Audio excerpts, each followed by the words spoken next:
We're back today with another update of my progress. Sticker there doubled the value of the car. Still have not put the center console back in because I have parts to order. But, yeah, Pinnacle's fully reinstalled. And since last time, you'll notice I've pulled the brakes. Wheel bearings are pretty good. These ones don't want to come off. The pivot point, as you can see here, for the calipers is stuck, but turns nice and free.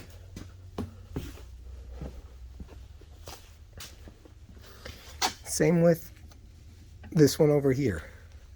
And the last wheel bearing spins well. Now, I'll stop this, but you can see here horrible scoring on the brakes. Pads were pretty bad. And the inside of these calipers, well, that's one of the better ones. Let me show you on the one I've got in the bag over here.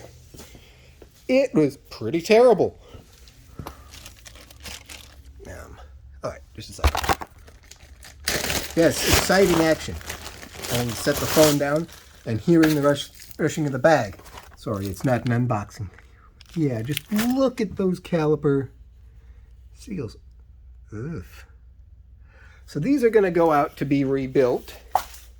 And after that, and the Brake Master, which I believe is original based on the stampings here and numbers. Well, then I should have everything I need to start road testing it. And in keeping with the advice I got, just spray the ever-loving daylights out of these wheels till the brake discs come off. Same thing for the nuts on the Brake Master. And then I should be dang near good to go. That'll do it.